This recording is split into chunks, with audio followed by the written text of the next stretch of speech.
Hey everybody, this is Nat C. Jones with Nat Said That. And I'm here with Nat C. Jones from Nat Said That. You're going to love this episode. There she is. Hi, Evan. This is it. It's happening. I love that you have Doritos right there. I am so excited to meet you. Oh my gosh, it's been like 8 months trying to set this interview up. We got it. It's happening. We're here. It's happening. And I sound like a frog. I'm sorry. I just got over like a thing. I was out of the country. But anyway, hey everybody, this is Nat C. Jones with Nat Said That. And I am here. I'm so excited to introduce to you Evan Carmichael. He is an entrepreneur expert. At 19, he built and sold a biotech software company. At 22, was a venture capitalist, helping to raise $500,000 to $15 million. And today he is dedicated to cultivating entrepreneurs all over the world with the goal of establishing a billion entrepreneurs. Just like McDonald's wants to have over a billion served, he wants over a billion serving. So I am so excited. I have to tell you guys why Evan Carmichael is so special to me. This is his first time seeing me, but I have been watching him for over 2 years. Evan, this is your first time hearing this. You got to hear this. I worked for the city of Orlando government for about 6 years. And I was like going to work every day, working like 60 hours a week. I had 2 babies and a husband. And one day I was like, I just need some motivation. I just searched motivation and I came across all of these thumbnails that were like yellow and black. Of course they popped, which was brilliant because there's a lot of white and red on YouTube. And I just started like overdosing on these videos, the top 10 rules for success videos. And it was brilliant. Like you literally have solved the problem of the people that don't get access to greats. You know what I mean? It's successful people. You just solved that problem with the internet. We can reach anybody. So I literally just watched those videos over and over and over with my little headphones while I was working at work. And it did something to me. It transformed the way that I thought. And when it was time for me to make that step into entrepreneurship, which I had kind of dabbled with off and on for years, but I was ready for full time, I was not afraid. And so I can say for the past year and a half, I've been a full-time entrepreneur. Nice. Thank you. I am a master facilitator and certified life coach, and I target women and girls, and I work with them consistently. So thank you so much. You are really the main reason that I'm a full-time entrepreneur right now. And I want everybody to know I'm in Orlando, Florida. He's in Toronto, Canada. There is no excuse, okay? I love it. Well, thank you. Thank you for that warm intro. I love it.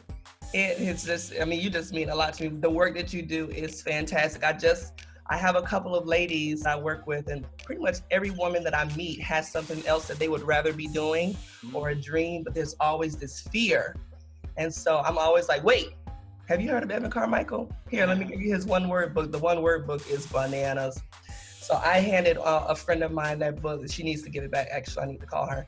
But she has the one-word book right now, along with the top 10 rules for success. And she was like, oh my gosh, this is so fantastic. My husband was trying to talk to me. I couldn't even hear him because I was reading the book. So yeah, I'm going to get it back and just buy her one because she's probably not going to want it back. Amazing. Yes. So here, I got some questions written down. Okay. I just wanted to throw your way. Okay, so when did you know that you were an entrepreneur? Excuse me. I don't know what's going on with my throat. It's the best. I love it. Oh my gosh. I'm in Florida. It's pollen everywhere. When did you know that you were an entrepreneur? Or how did you know? So I think growing up, I had a lot of entrepreneurial tendencies. My first dime I made when I was 5, and I recruited my younger sister, and we drew some pictures, and I sold it to my neighbor. And then growing up, I did baseball cards and garage sales and that kind of stuff. But also, I'm how old am I? I am 39 now. Uh-oh. I had to look at the year. I also had to look at the year. So I'm 39, and growing up, entrepreneurship wasn't a thing. My parents were entrepreneurs. Right. It wasn't a career path to be an entrepreneur. You had to be super crazy to be an entrepreneur. Mm-hmm. So I thought I wanted to be a banker, even though I had a lot of entrepreneurial tendencies. In my high school yearbook, it says, "Where are you going to be in 10 years?" I said, "VP at some bank." Mm-hmm. So I didn't actually know until I became an entrepreneur in university and joined the company and was making $300 a month and owned 30% of this business. And that's when I just needed to know. I didn't know if it was going to work out. I actually thought it wasn't going to work out because most businesses don't work out. Mm-hmm. I just I'd rather know and fail than not know. Right. And so going through that experience, I never went and got a job again. So I did it. Well, yes, you did. You really did it. What do you think is the best part about being an entrepreneur, and what's the scariest part, if you had to kind of warn would-be entrepreneurs out there? I think the reason you get into entrepreneurship has to be strong, that you're moving towards something, not away from something. Hating your job is not a good enough reason. Having a bad boss is not a good enough reason. Having toxic people around you in your workplace means you should get out of that, but that's not the reason to go be an entrepreneur, because you're going to work harder as an entrepreneur than you will yes in a job. Right. Now you get to set the rules and you get to decide what you want to do, but if you're only in it because of freedom, that's the wrong reason. You have to be in it because you want to make an impact. You have to want to serve. I believe that humans are built to serve. I think it's in all of us. I think it's hardwired into us. And that, how do you serve? Well, your purpose comes from your pain.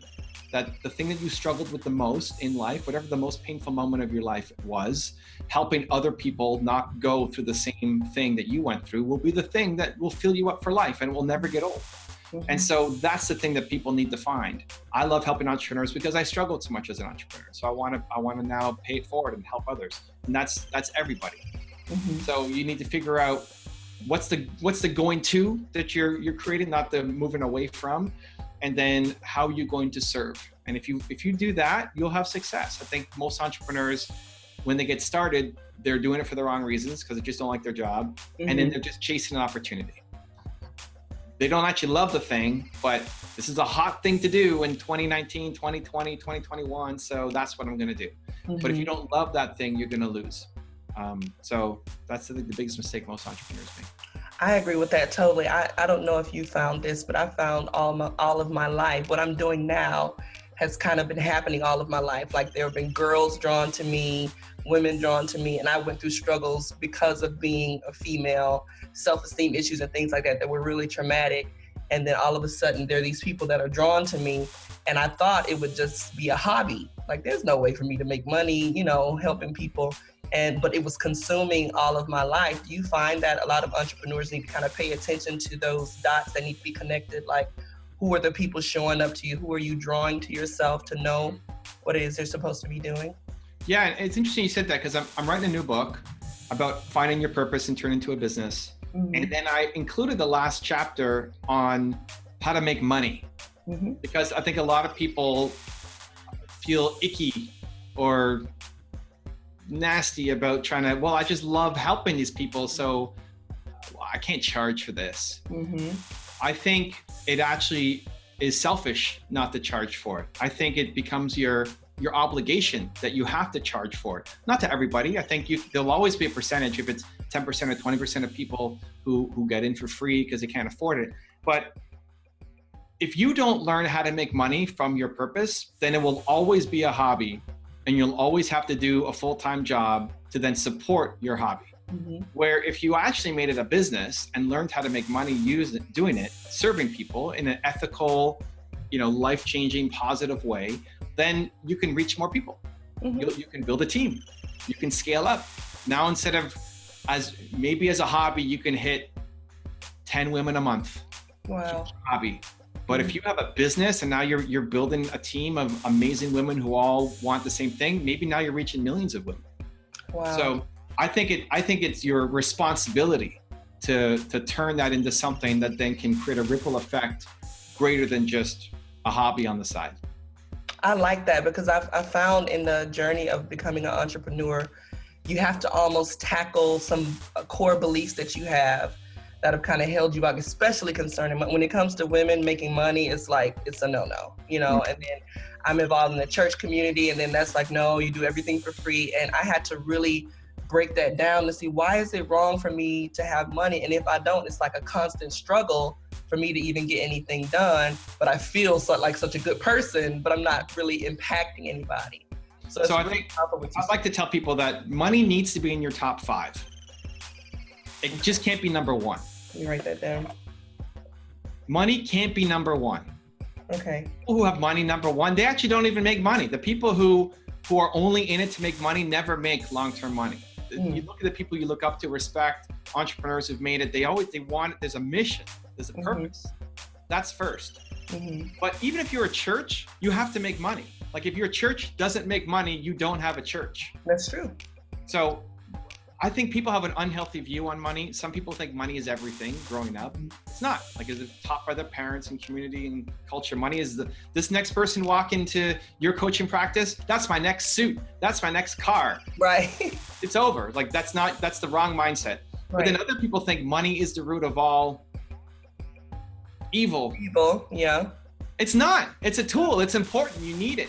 Yeah. Right? So money has to be in your top 5. You need to figure out a way to make money. Otherwise, you're working some job you hate for the rest of your life.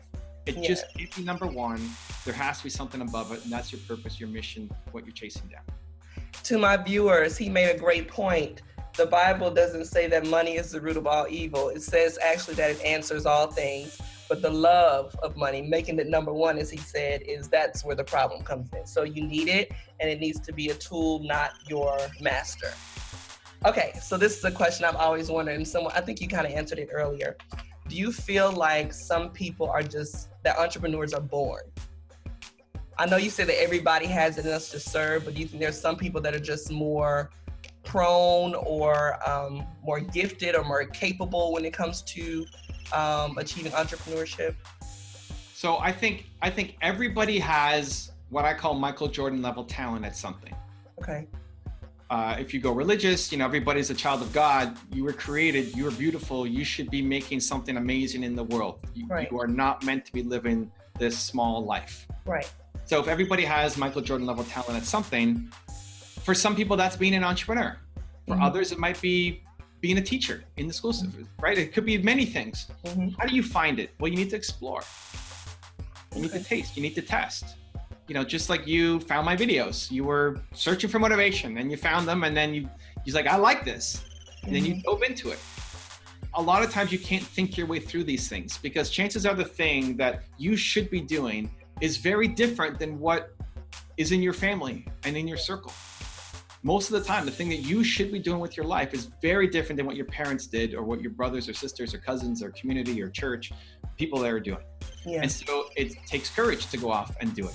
Right? If you're working with women who have a belief system of, well, women are supposed to be this way, but then they know that, like, I don't want to be that. I'm greater than that. I know I'm greater than that. Right? Yeah. To have the courage to chase that dream down, I think is important. And that's where I think people like you are a voice.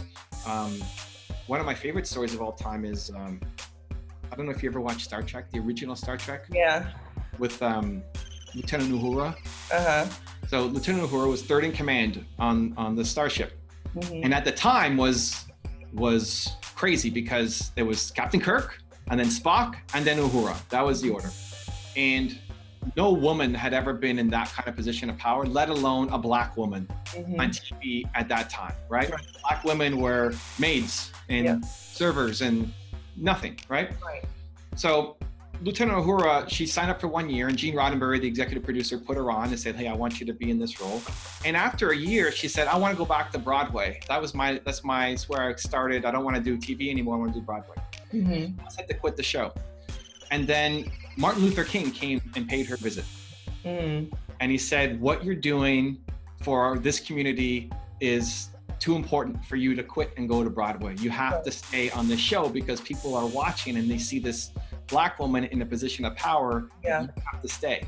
And so she stayed for another 5 years or however long the series ran. And then Whoopi Goldberg, famous actress now and on The View and won awards. She remembers when she was young, she watched Uhura on TV and said to her mom, mommy, there's a Black woman on TV and she ain't no maid. Yeah. Right? And it inspired her to become an actress. Right? And so you're in Orlando. I'm here in Toronto. Right? There's the excuses are being squashed. Yeah. Whatever it is that you want to do, somebody has done it. And so surrounding yourself with it, quieting the voices that are around you, as well as quieting your own inner voice to your talk about belief systems, and just seeing, well, if this person could do it, why can't I? Right. And that little seed of hope, just that little seed of like, you know what, like maybe I can. maybe I can do something more than work at the government for the rest of my life, right? Like it could happen. Something more, right? Yeah. And then that opens up a whole new world. And then the more you surround yourself with it, like people watching, if they love watching Nat C. Jones, right? If that's the thing, then great. There's more content that you can dive in. And even though you may never meet Nat in person, or maybe that becomes an ambition of yours in 2 years to do an interview. Of course. but having you in their life represents hope. That something more is possible. Anybody who's working at a corporate job or government job that they hate and then wants to go be an entrepreneur, you've done it.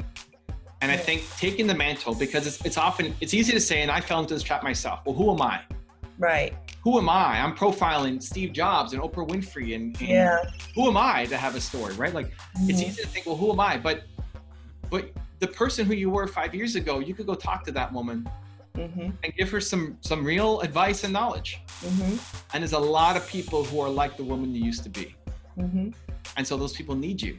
Yeah. Right. And you, but like everybody watching, you're on your journey, and the willingness to try is an inspiration. Yeah. And so surrounding yourself with more people who are doing the thing that you want to do gives you the courage, the confidence, the hope, the belief that you can too. Yeah. So are you a born entrepreneur? Back to your question. I don't know. I don't think about it. It's more, you have Michael Jordan talent at something, and you have a responsibility to find it. I think the world's biggest problem is that lack of belief. Yeah.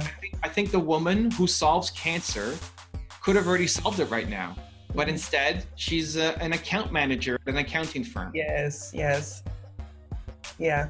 Because somebody said you can't be a doctor, right? Yeah. If you never tried. That's the problem. I met a young lady yesterday. I had an event, a seminar called Lady Live for Women, and it was epic. I met people online that showed up that I didn't even know. And one of the ladies there had kind of been following me, and she worked for like the IRS. She's like miserable. Right. If you look at her body is like perfection, right? So I looked at her, I said, "Are you a personal trainer? What's going on?" "Oh, I was a bodybuilder. I won all these competitions. I really want to, do fitness for women. And I feel like that's my passion." And so it turned into a relationship. She's now full-time. I walked her through the process with your book in hand. I was like, okay, so now you need to do this. And I told her about the book. But she's so full of life now. But what I remember, and she introduced me to another girl yesterday who was like, "You need to talk to Natalie because she helped me do my business." And I was like, whoa, that's not my calling. I gave her the book. I told her about the book. But what I continue to see in these women is fear. The fear is so, it's like, you can see it, you can smell it, you see it all in their faces. And I'm talking to her like about all the great things that can happen. All I saw was like this deer in the headlights. So what do you think the number one issue is from people taking the step, to keep people from taking the step into entrepreneurship? I've noticed fear, I've noticed distractions, laziness, and incompetence, but fear seems like to be the most potent of all. And how do you deal with that? Like, how do you encourage people to overcome that? Yeah, so I don't think it's actually fear of failure. No? I think it's fear of failing in front of somebody else. Oh, yeah. It's judgment. Yeah. You might sing in the shower, but you're not going to sing on the street corner. Yeah. That's because true. You're afraid of how people will judge you. Yeah. And so it's not the fear to get started, it's the fear most often of what your mom's going to say, or your friends, or the people at your church, or whatever are going to say.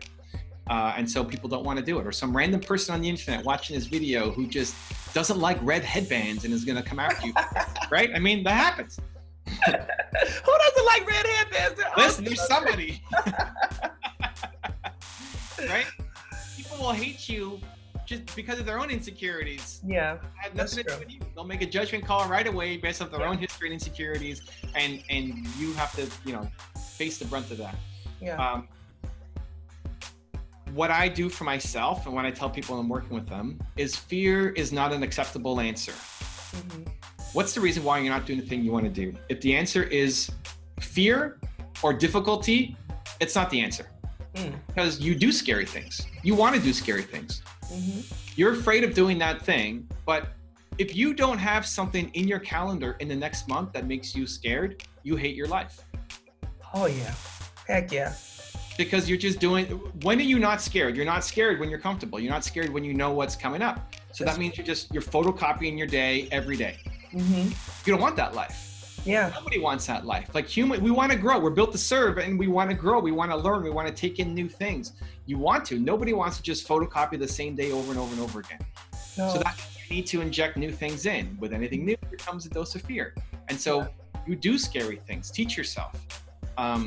I have a test that you can steal or modify and use for your audience. I call it the boom, boom, boom test, which is when your heart is going boom, boom, boom, it's a sign to go. Yeah. You try to catch it. Like if you're meeting with Nat and Nat says, hey, I think you should go create personal fitness videos or be a personal trainer, right? And if your heart's like going boom, boom, boom, boom, it's the right thing to do. You have to do it. To teach yourself. That reminds me of Mel Robbins. Okay. I met Mel Robbins through you. Okay. My boo, and I've never seen her in person, but I love her, and I got her book about the 5-second rule. Oh my gosh, for procrastinators, it's like, you know what? All of the videos that I watched on your channel, they had me sounding like such an intellectual at my meetings with my clients and stuff. I remember I was having a boom, boom, boom moment, and I'm in the room. I'm the only Black female. Everybody's older than me. And it was one of those doors that opened. I'm like, how did I get in this room? But I'm glad I'm here. Yeah. And I was waiting for my moment to shine so they could say, okay, this is why she should be in this room. And there was like the CEO of SeaWorld, some other big wig guys in Orlando. And the issue was that they were trying to create a community plan without involving the community, of course. And so I'm brought in as the person who knows the community and the people in the community. And I remember Simon Sinek telling the story of Nelson Mandela. And I was like, ooh, I need to do the Nelson Mandela thing here. So I raised my hand and I chime in. I say, and I talked about Nelson Mandela. I said, he said his father was a great leader because of two things he remembers about his father. That, he was a tribesman. They all sat in a circle and he was always the last one to speak. And I talked about how if we're going to lead this community, we have to let them speak first because, oh my God, Evan, it was so good. I saw the CEO of SeaWorld. He was like, looking at me like that. He was so impressed and it began a relationship.